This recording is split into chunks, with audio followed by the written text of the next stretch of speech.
be about me, Lord, and just hide me, Lord. Father, that they would not hear me, they would hear you, Lord. It's in Jesus' name we pray. Amen. Amen. Amen. Amen. I want to begin by saying, I want to say hello to Dee and Scott. I know they're faithful watchers of the live broadcast. I just want to say, out in California, it's warm out there, but it's getting a little chilly out here. So keep that in mind as you travel through your day. Okay, so today what we want to look at blame, and who do we blame for the situations in our life? We play the blame game. Whose fault is it really? By blaming others, we become what's called a victim. We become a victim when we blame others for things in our life. And what I want to do, I want to begin by looking at what the definition of the word victim is. It's a person who suffers from destructive or injurious actions. A person who's deceived or cheated by his or her own emotions or ignorance. So we have what's called a victim. Now there are a lot of us here in this room who have been victims of some destruction in our lives, some injurious actions. So I don't take it lightly. Some may have been in car accidents. Some of us may have been victims of abuse or whatever, but I don't take it lightly. You know, we may have been mistreated by our bosses, by our spouses, by our parents, and even by our children. Some have been mistreated. Some of us have been mistreated by the judicial system, falsely accused or unfairly sentenced. We've been robbed, we've been cheated, we've been swindled. We may have been born poor, born on the wrong side of the tracks. We may have been molested or abused as a child. We may have been totally abandoned, whether physically or emotionally. Those are things that could have happened to us. And so there are some folks who have been victimized. Again, I can only imagine that, but it's real. People do get victimized. People do get taken advantage of. But the role of a victim is a profound one. The role that a victim plays is a profound one. It has deep and lasting effects on their lives, that ripple type effect. A rape victim can live a life of shame. A victim of physical abuse can live a life of fear. A victim of emotional abuse can live a life of mistrust. These things can happen. But the point here is not whether you were truly hurt by someone. That's not the point here. The point here is how is it playing out in your life? How is you allowing that hurt or that pain caused you? How are you allowing that to play out in your life? The problem with that is being a victim. How does it come out in your life? How does it manifest itself in your life? What others have done to you. This mentality comes into play when we need to justify, now listen to me now, this mentality of whose fault is it, this mentality of the blame game, that mentality comes into play when we need to justify or excuse our inappropriate behavior. We have a tendency to blame somebody for something that has happened in our life. We use others to justify our actions and justify our behavior. And so that happened. Justification sometimes is done subconsciously. We don't even process it. We don't even think about it. You know, it doesn't matter whether what we're thinking is wrong or right, or what we believe is wrong or right. It doesn't matter. If we believe it to be right. So it doesn't matter. So let me give you an understanding of the belief system, all right? I don't want to get off track, but I think this is important. So I want you to write this down if you can. We act on what we believe. Remember that. We act on what we believe. No one can act any different than what he believes, not for any period of time. You can't act any different than what you believe. So we act on what we believe. Let me give you a few examples of how that plays out in our lives. If we believe we are incapable of success, we will never achieve it. No matter how close we get, we will sabotage it because we believe we can't succeed. If we believe that everyone who we grow to love will leave us, we will never trust anyone with that emotion. If we believe that God is not a forgiving God, then we cannot ever forgive others or ourselves. If we believe that you're always right, then no matter how wrong you are, you won't be able to see it. So are you with me? So what we believe is how we act. You can't, there's no difference. You can't change. You can't act any different than the way you believe. But when we move on, I want to show you two different responses of being victims in the Bible. Two different responses of being a victim in the Bible. And again, I want to remind you, remember what I said about memory. What did I say about memory? Okay, I got it right here. A person who is deceived or cheated is a victim, or has by his or her own emotions of ignorance, by the dishonesty of others, or a person who suffered from destructive or injurious action. So what we have right there is those begin to try to define the two different types of personalities or types of people. The two types of victims we have here are victims of other people's actions. Are you following me? Victims of other people's actions in our lives, and victims of our own bad decisions and behavior. Can you see the two? There's two definitely different types of victims. Those we cause ourselves and those others have caused to happen. Job chapter 1 verse 12 says, we heard the story. Then the Lord said to Satan, behold, all that he has, speaking about Job, all that Job has is in your power. So what God did was God released all that Job had into the power of Satan. He said, behold, all that he has is in your hand. Only do not put forth your hand on him. So Satan departed from the presence of the Lord. So we know what happened. He killed all his livestock, killed all his servants, and killed all his children. This is the first thing that happened to Job, okay? And there's some other things happened to Job along the line, all right? We know that Job got sores on his body. All these happened. But in verse 22 of that same Job 1 says, through all this, Job did not sin, nor did he blame God. All right? Did not sin, nor did he blame God. Genesis chapter 3, verse 9. Then the Lord God called to the man and said to him, where are you? It's funny. God called to Adam and said, where are you? As if God didn't already know where he was. Sometimes God just wants you to know where you are. Right. He wants you to know where you are. When you start to respond from the deep down, when God says, where are you? You're able to respond and realize where you are. Because he doesn't want you there. And so he says, where are you? And he says, I heard the sound of, listen to Adam already. He did not answer the question. He said, where are you? And first he comes up with an excuse. He said, I heard the sound of you in the garden, and I was afraid because I was naked, so I hid myself. That's all God wanted to know. Where are you? I hid myself, right? And he said, who told you that you were naked? Have you eaten from the tree which I have commanded you to eat? So he asked him a direct question. He said, have you eaten from the tree of which I commanded you not to eat? And the man said, yes, I did. No, he did not. The man said, the woman who you gave to be with me, she gave from the tree and I ate. Two types. I want you to realize. In both of these types, we have to realize that whatever we feel or whatever our actions are, we have choices.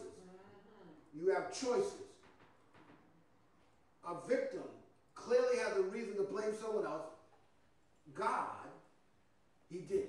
Job clearly could have blamed God. Could have blamed God. God allowed this to happen. But he did not blame God. Now we look at Adam.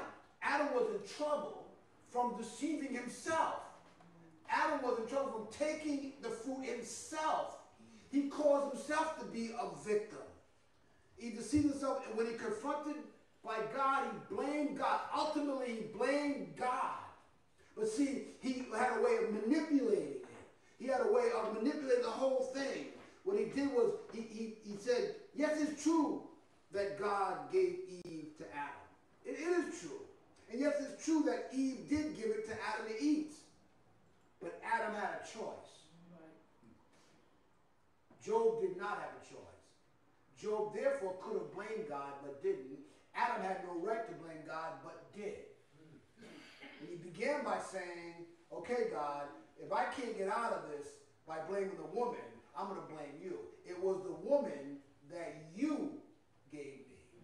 So ultimately, God, it was your fault that this is the position that I'm in. It's your fault. See, at times, our sin nature will not allow us to take responsibility for our actions. It just won't. It's something that's innate in us that we won't. We won't allow the spirit to move. We allow the natural man to take over and not take responsibility. We have to fight that sin nature. Yes. Because naturally, when we learn at an early age that it's easy to shift the blame to avoid discipline or heavy criticism. It's so much easier to point the finger at someone else. We've heard that before. If you point so many fingers forward, you got 3 fingers pointing back at you. We try to blame people for the condition that we're in. You see, Adam was a victim of his own situation, yet he blamed someone else. Job was a victim of someone else's actions, yet he blamed no one for the condition of his life. He did not blame God. What category do you fall in? Where are you in this life? Do you blame God for the situation that you're in? Or do you blame people for the situation that you're in? Do you blame your parents because they didn't bring you up the way you think they should have brought you up? Have we played that blame game? Who do you blame in your life? It is our belief is, if our belief is that our present state of life, the conditions we are in, the consequences we endure is someone else's fault, we need to change that.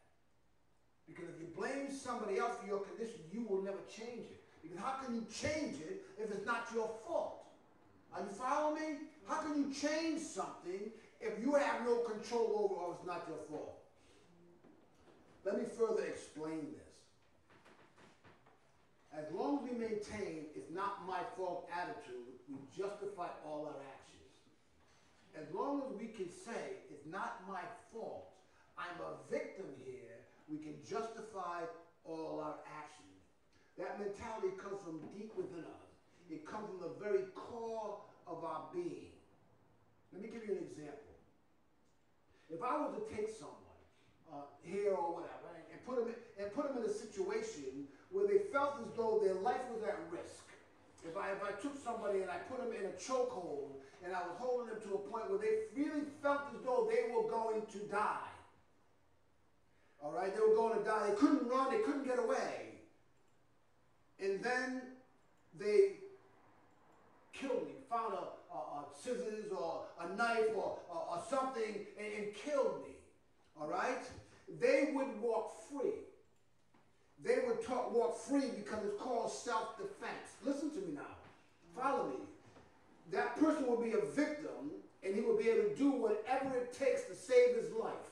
Are you following me? Whatever it takes. At that moment, there are no laws or boundaries to hold them accountable. There is none. It's the law of self-preservation, if anything, that holds them accountable. But there's no law of the land that holds them accountable. Because within us, if we're a victim, we can do whatever it takes to get out of that position.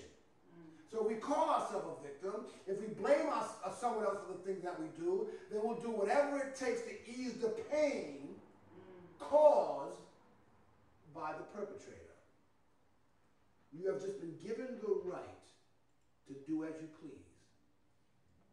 If your thought process, listen to me now, if within your thought process it's created for you to be a victim, you can do whatever you believe or whatever you feel or whatever you please, and there's no boundaries or no laws. So those that drink and drug and say, well, it's because of this.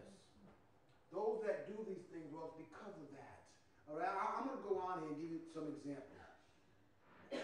Here's a few examples of how we use the victim mentality to justify our actions. Here's a few examples of how we use it. When someone has wronged you, someone has done you some wrong. Now not us, because we're Christians. We don't do this. That's all.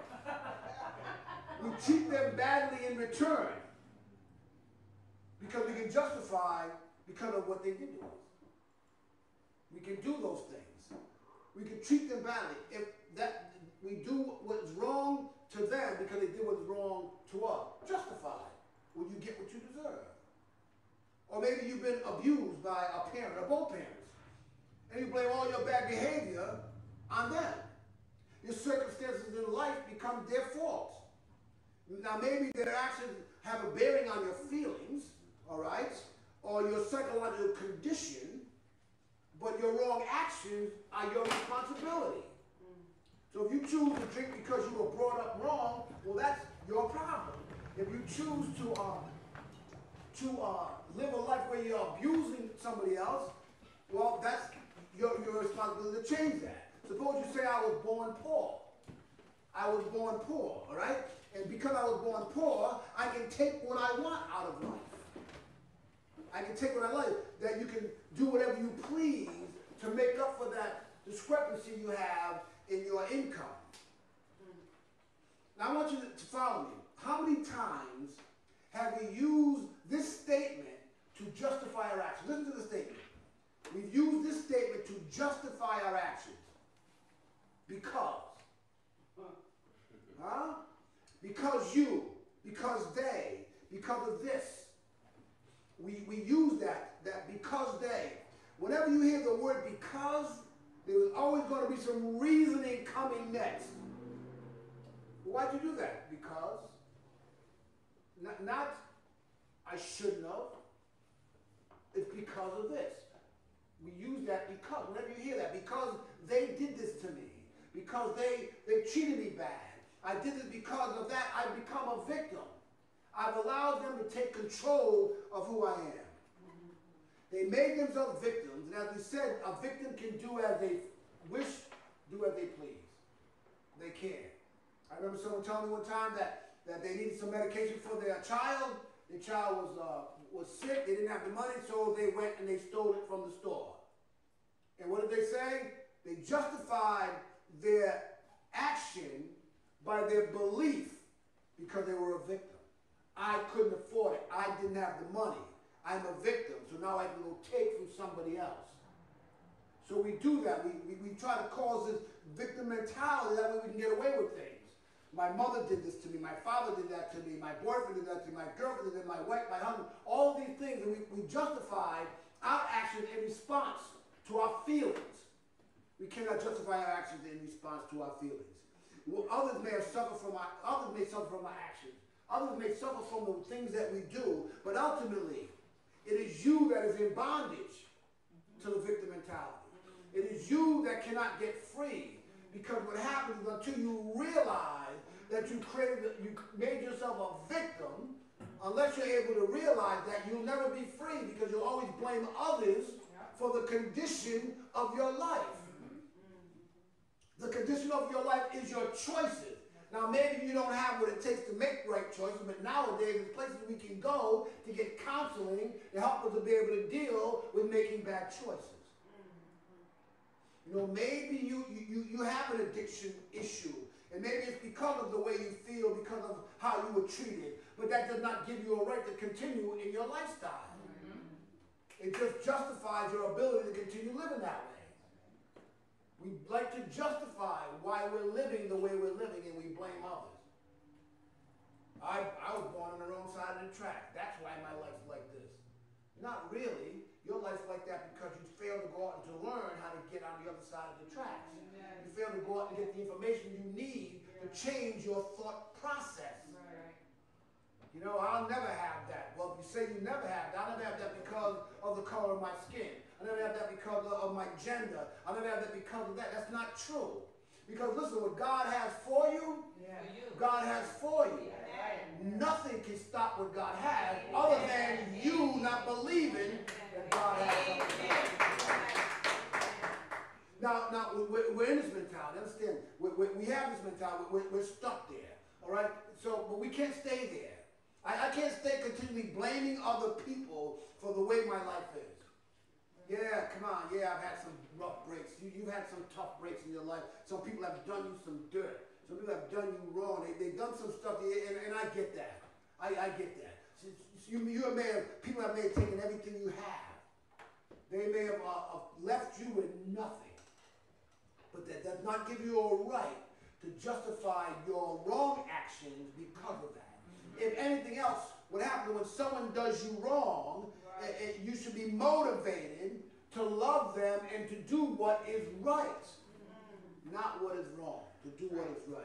So what we have to do is, no matter what is done to us, we should not react in sin. We should not react in sin. There is nothing that someone else has done to you that justifies sin. We do what we do out of choice. Now, I've counseled many, many, many people with drug addiction problems, alcohol and drugs. And some of them like to come up and say, well, I don't want to blame my mother and father for my actions. But, are you following me? Because modern counseling, modern psychology has got people to realize I can't blame people for my life, but you say, but if they didn't do this or didn't do that and didn't do this, understand me? And I've talked to some people where I found out that their life, because of what their parents have done, has caused them some harm. But you still have a choice to learn what's the right way to do something if you don't know it.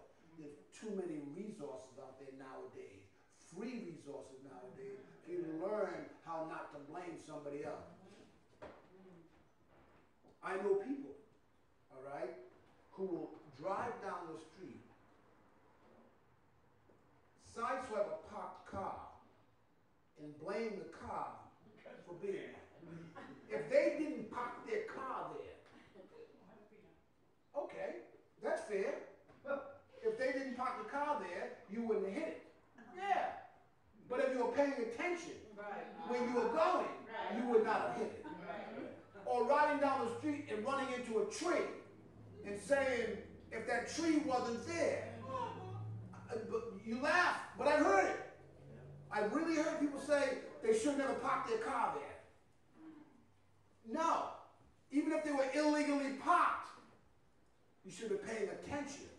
You can't blame them. Now, if they were moving and you were moving, it's different. But if the cop, you just didn't see it. Let's stop this and let's call what's real, real. But what happens is, if I can blame somebody else, I think I've alleviated the responsibility that I have. But I haven't. Can't you just say it's my fault? Can you say I'm not blaming anybody else? Because when we do that, we have a tendency to get angry at them. I'm angry at that person who parked their car on the side of the road where it says parking. I'm upset at them for that. They should never park there. Now what I do is, instead of learning something, I'm taking that energy and I'm using it in anger. I'm using it to justify. Now when the person comes out the house and says what happened, I'm actually upset at them. We have to learn how to point the blame where the blame belongs. Now, you may have done some things to me, but I'm not going to live in that mentality of being a victim. I'm not going to allow you to have control constantly over my life. If someone does me some wrong, I'm not going to allow them that space in my head to constantly keep thinking about the wrong you've done to me, the wrong you've done to me. I've got very little time left on this earth. We all have very little time left. Time we don't know. And not only do we don't know when God's returning or calling us out, we don't know, but we don't realize that this is just a vapor. This time on this earth is too short for me to be worrying about you and what you did to me. And every time I see you, I get all bent out of shape because of what you've done to me. I have to learn some things. The Bible says in Matthew chapter 5, verse 44, but I say to you, love your enemies and pray for those who persecute you. Love your enemies and pray for those who do you wrong. And what I've done is I've eliminated that victim mentality, because how can I pray for you? And I'm praying good things for you, by the way. How can I pray for you if I'm holding resentment against you? How can I pray for you if I keep allowing you to hold me down and keep me a victim of what you did to me? How can I keep having nightmares? See what I'm saying? When you're a victim, you're going to have nightmares of what somebody has done to you. Constantly thinking about the life, the pain that they've caused you in your life. We have to forgive that person. If we want to break free, we need to forgive that person who has harmed us. Forgive that person who's done us wrong. Stop pointing to them. Stop reminding yourself about what they've done, you can't keep moving on if you keep doing that. You can't move on in your life if you keep doing it. You live in that mentality of, I can do whatever I want. I can live this life and do whatever I please. Justifies the way I feel. It justifies my action. What you've done to me justifies me doing back to you. Your neighbor does you wrong. You do him wrong in return. Your neighbor takes something that belongs to you. You go back and take twice as much. You know, you feel you have that right because you were victimized. If you're victimized, pray for those who have done that to you, those that have caused it. Don't retaliate. Don't try to justify your actions because of that, because they, or because we, or because you. Matthew chapter 6, verse 15 says, but if you do not forgive others, then your Father will not forgive you. Are you following me? This whole thing is about forgiveness. When you become a victim, whether it's your parents break the way they brought you up, or whether somebody's done something to you, or whatever it is that caused you to feel as though you're the victim, woe is me, I can do whatever I please. What you have to do is go back to the source and realize why you think that way, and forgive that person or persons for what they've done to you. Sometimes we take our energy and we use it negatively. We take all our energy focusing on the person and what they've done to us, rather than focusing on God and how God can relieve you of it. We waste energy. And sometimes we love to live there. We really like to live in that pity pot. We do. We go there all the time. We like to live there. Because when living there, it makes us, we're okay. I can do what I want because life is so terrible to me. And we live in that pity pot because something about being a victim, something about being in a pity pot that gives you rights, gives you certain rights that you wouldn't normally have. I got a right to act this way. Look what happened in my life. Look how I was brought up. I got a right to be this way. No, you don't. Because God tells us we can change. We begin by forgiving others. As difficult as it may be, we need to forgive those who have hurt us, those who have caused us pain. If we don't forgive them, then we're going to go on being a victim. And who suffers when you're a victim? Just because you're getting them back doesn't mean that they're suffering. Sometimes there are folks that have you believing you're a victim that don't even know they got you believing you're a victim. They don't even remember your name. It's not because of their memory. They just don't know who you are anymore. They never remember hurting you anymore. They don't remember that, but yet you hold on to it so long. Right. Sometimes that's what we eat off of. We eat off that. That's what feeds us. That negative response that we have. You can't live that way. If we continue to act out our frustration by sinning, either by treating them mean or even gossiping about them, we need to learn to stop that. We need to learn to forgive. That's where it all basically comes from, because your victim mentality comes from what people have done to you. And what people have done to you needs to be forgiven. And once it's forgiven, you're no longer a victim. You're no longer bound and chained to what has happened. Again, back to people have done some horrendous things to us. People have treated us terribly in our lives. I can just imagine how some people, from the conversations that I've had, how people were abused and mistreated. I'm talking about seriously evil stuff. But that does not cause you to live a special way or to do what you please because of what they've done. That's an excuse. It's an easy way out. It's a waste of energy. And so, what goes on in our life? We look at Job. Again, we look at Job. Job, what happened to Job? God allowed it to happen. God released Satan and allowed Satan to do what he wanted to do with Job at first, without touching him physically. And Job did not blame God. Job did not say, oh, the reason why I'm like this is because of God. Job said, you know what? He said, I came with nothing, I leave with nothing. I'm not going to blame God. You know, I'm not going to blame God. Matter of fact, I was doing well, I'm doing well now. I'm not going to blame God for the situation that I'm in, even though I lost everything. I'm not going to blame God. I'm not going to blame somebody. I'm going to move forward, because wasting energy is what we do when we start to blame people for what they've done to us.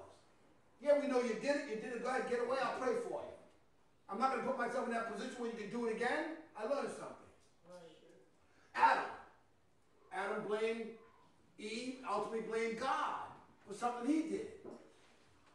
But understand something. We're going to have people do stuff to us. If you, believe me, if people aren't going to treat you bad at some point in your life, then you must be on it from another planet or something. Because, believe me, they're going to do you wrong. People are going to do you wrong. You're going to have these things happen in your life. James 1, verse 2. Says, consider all joy, my brethren, when you encounter various trials. When you encounter it. Not if. When you encounter it. When you encounter all these things that are going to happen in your life, whether it's a trial by people, a trial by yourself, whatever it is. Because what this does is this tests your faith. It produces endurance in knowing that God's got this. Knowing that whatever happens to me, I'm not going to blame somebody for my situation. I'm not going to blame somebody for where I am. If anything, I'm going to take where I am and thank God that at least this is where I am. That I'm able to move forward out of this. You have that ability to move forward out of the situation in which you're in. So, where are you? Which one are you? Are you Job? Who's some stuff that happened in your life, horrific, but I'm not going to blame God. I'm not going to blame people. All I'm going to do is I'm going to back off and say, okay, that's what happened to me. Let me move on. Doesn't matter whether it was John, Jim, or Joe, Mary, Sally who did it to me. That's it. I'm going to move on. It happened. And it doesn't matter who it happened from. It happened. Let me learn how to move on from this. Let me forgive you and move on. Because these things are going to happen in our lives. Or are you an Adam where something happens? Yep, God, it's because of this. It's because of that. How can I ever learn? How can I ever learn how to drive properly when I blame the tree for being there? How can I ever really say, you know what, I need to learn how to pay more attention when I drive, when I hit the car that's parked on the side of the road? How am I ever going to learn? Why should I learn? It's not my fault. Maybe I should go over there and give them a lesson on parking. Maybe I need to give the city a lesson on where to plant trees. Really, I'm not learning anything from it when I stay a victim. We have to be free from that. We need to learn to do what? We need to learn that no matter what happens, we can't react in sin. We need to learn that we have to forgive those who have done us wrong. That's including yourself. You learn to forgive. Learn to forgive yourself also. And then realize, you know something? Stuff like this is going to happen.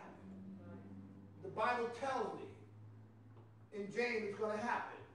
Consider all joy, my brethren, when something happens. Because it will happen.